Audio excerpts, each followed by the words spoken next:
Okay, we just listened to the One of One project by Hardrock, full tape, other than Bleh, because that was already officially out on all platforms. But y'all, let me know in the chat. Did it what's the word?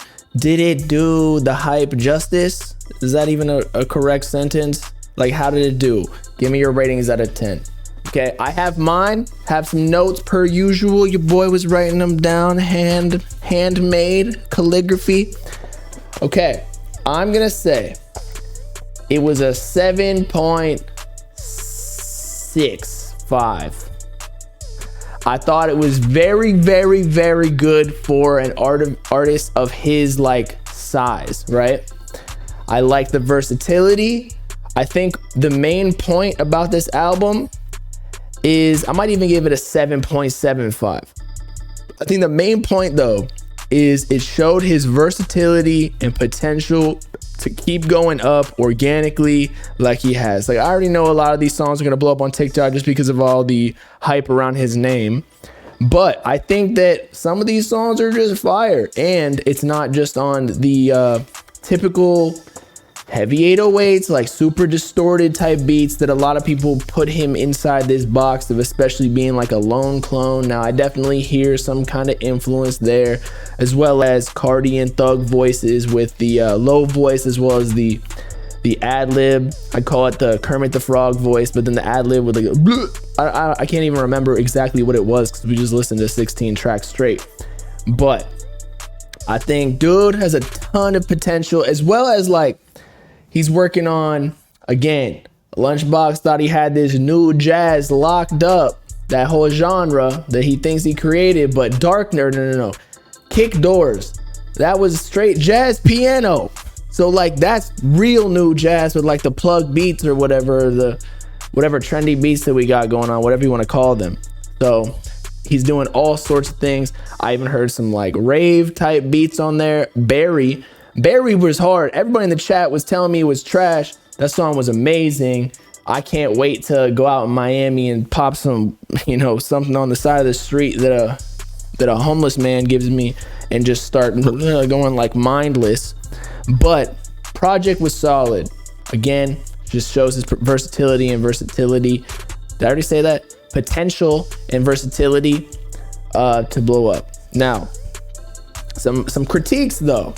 I do think that it could have had more high energy tracks on there, similar to like Destroy Lonely or any of these, even Trippie Redd's A Love Letter to You 5. Like, you need one banger on there that's undisputed, that's got like people can listen to while you perform, because nobody wants to just sit there and smoke and just chill in the mosh pit, just I don't know, rubbing each other's butts or some shit. People try to massage me while at rave sometimes. Dudes, and I'm like, dude, get the fuck away from me before I slap you.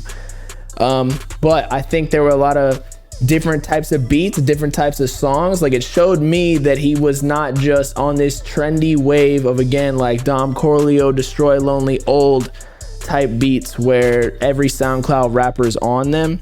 And so I think that's what the whole tape was about, like One of One. Like, he can actually do this shit. He can make all sorts of types of music. And that was shown through like Promises or Darkness or, again, Barry, where like no other rapper is really doing those types of beats. And as I said before when we're reacting to the album, I don't necessarily care for like a lot of artists are consistent with making good music, but like if it just ends up being very similar to another song, I can already listen to that song if it's better. You know what I mean? I need something that's different so I can remember that song or that artist in my library to be like, oh, play that one that went like B boo boo bop, like SpongeBob.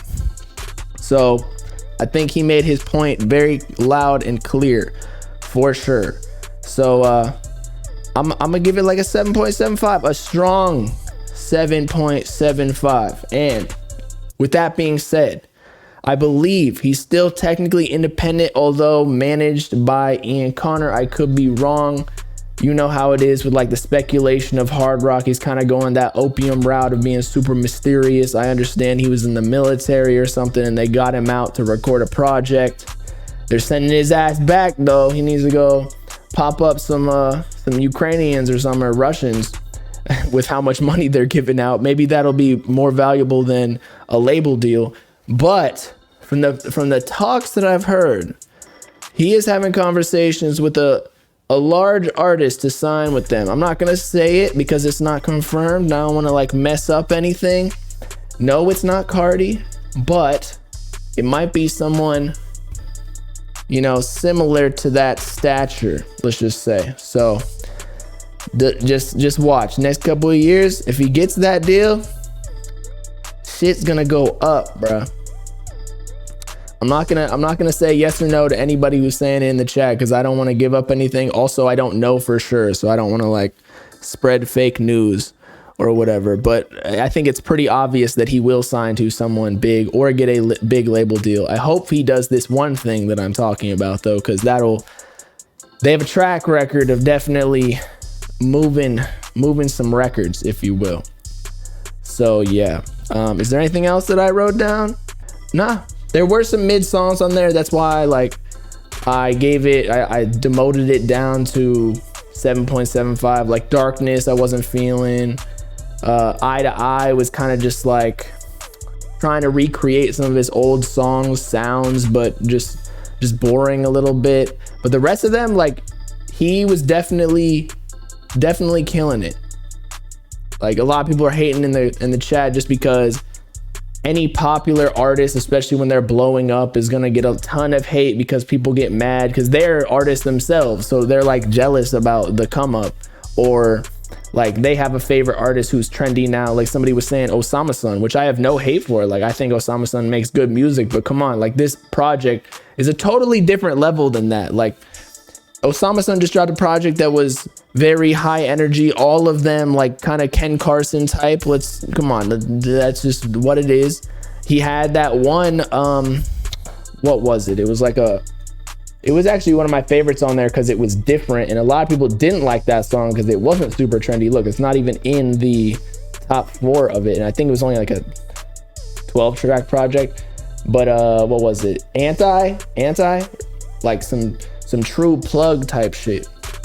So yeah, Osama Sun's still going up. I'm just saying, Hardrock, like this is a whole nother level of music. Like he's expanding the territory of the type of music he's making. This wasn't just a regurgitation of his old type music. So a lot of Hardrock fans probably gonna be pissed, like, why didn't you drop this leak, or why didn't you drop that one? It's like he wanted to move up. He wanted to go up the ladder. He doesn't want to just stay the same and be in the underground for the rest of his career, you know? Anyone can rap with a basic flow and different beats. That's not versatility. I get your point, and I agree partially, but to make the song actually sound good on different type of beats, that is versatility. Like I already tell you guys this all the time. The producers are really the ones who run the game. So I agree with you. Like 80% of the song, if I like it, is up to the producer. So that's why they need to get their credit. Like shout out Saint, shout out Zodiac, shout out Cody, shout out Benny X and Filthy with that banger beat.